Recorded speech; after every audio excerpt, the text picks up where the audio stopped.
Hello everyone, this is Levi Sheridan. I'm sorry I haven't been making videos in a while, but I've been very busy with engineering school. Recently, I've decided I want to make a custom fixed blade knife, so this video is going to be the first in a series on that. In this video, I'm going to talk about the design goals for my knife, as well as the prototypes I went through and the final prototype that I've ended up with, as well as the next steps in this project.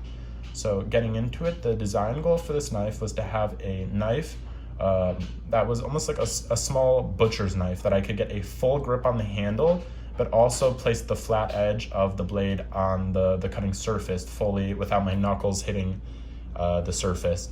I wanted a full-sized handle with a slightly smaller blade, and those were pretty much the only requirements. So I started off with this prototype here. This is actually the first time I've ever designed a knife. I've sketched them before, but actually making a three-dimensional model, this is my first time. So this was more of like a learning how to design a knife in my Fusion 360 software than anything. I wasn't happy with the shape of the knife. I was able to get a full grip, and I was able to do that chopping action without my knuckles hitting like I talked about.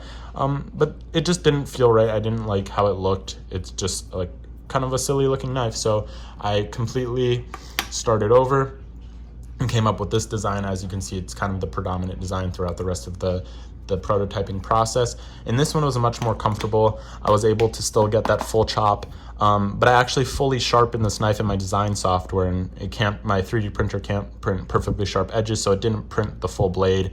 But this is just a flat handle glued on either side. But I was pretty happy with it. I was much more happy than the first one. I knew I was heading in the right direction. So the next step was just to make it larger, to see, is that design better if it's bigger? And it did feel a little bit better. It felt a little bit better in the hand. This one, the handle felt a little bit cramped, specifically for my fingers.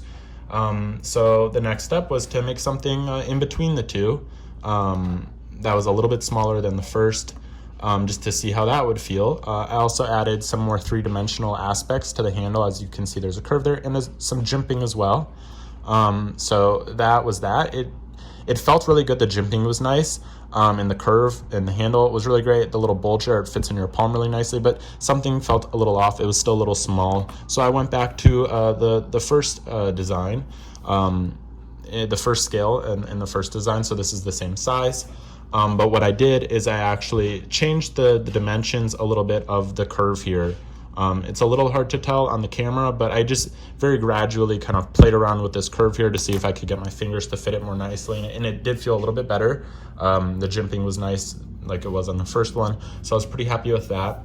But then I decided I want to make the handle a little bit longer because my fingers weren't fitting in there too well. So what I did was I took this exact same design and I just elongated the handle a little bit and had this drop down a little bit more. And I was very happy with how that turned out. It really, it's a full nice grip on my hand. The curve is really great. And the little droop and extension helped a lot, and I can get like a full chop without my fingers hitting the surface.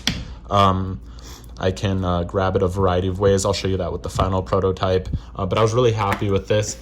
So then I thickened the handle a little bit, and I also played around a little bit more with this curve, just a little bit, to continue to fine tune the prototype. So essentially the same knife, a little bit thicker in the back end here, as you can see, which felt okay. I wasn't the happiest with it, but then the next prototype, I still played around with the curve a little bit. It's a little bit less aggressive. It's hard to tell, but that is what I did. And then basically for the final one, it was essentially like this one. I decided that I liked the thinner back section as opposed to the thicker back section. I also added some jimping all the way back to here, which is really nice. I can get that full chopping action even with the full grip, and my knuckles still don't hit the table. And I can hold the knife in a variety of ways. I really like this design because I can hold it like this, like a nice slicing cut. I had the handle kind of taper down very thin so you can get a nice good grip on it. You can kind of plant this in your palm, and the jimping is really nice, and you can do more slicing cuts. You can use the tip It's very, very nice. You can also rest the back of the knife here and kind of use it for some slicing, and it's really nice because the center of mass of the knife is right about there, so it's really just like resting on your hand, and it feels very effortless. Like I'm not really applying any pressure, and the jimping really helps. So yeah, that's the final version of the knife that I have.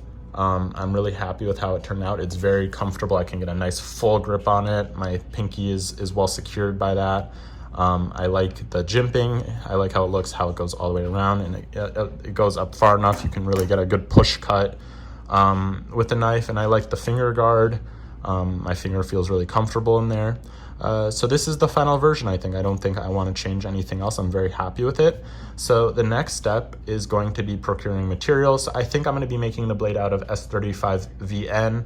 It's a good steel, really well rounded for knives, good properties, and it should not be too hard to machine. I've never machined it before, but I have access to good shops. Like I'm probably going to be using a water jet cutter or a plasma cutter to cut the stock. I'm not sure how I'm going to grind the blade, either by hand or with a CNC machine. I'll have to think about that.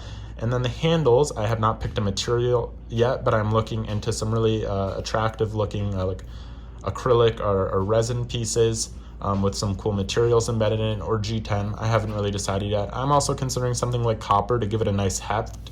But yeah, so the next steps, just picking the materials, and then learning a little bit about the manufacturing process. So if you have any tips or tricks or resources that you'd recommend, please leave them below in the comments for me, because I'm still learning about this stuff. But I'm very happy with how this turned out. It's really a nice looking knife. It does what I wanted it to do. It fulfills all the tasks, and it seems like it's going to be really versatile. So I'm very excited to get started making this. The next few videos will be about that. I don't know when I will make them because I'm very busy, and I just don't know when I'll have time, but I wanted to make this video just because I haven't made one in a while, and I wanted to share just some of the stuff I've been up to. So that's it for now. Thank you for watching. I hope you enjoyed this, and I hope you come back for the next video. Thank you. Bye.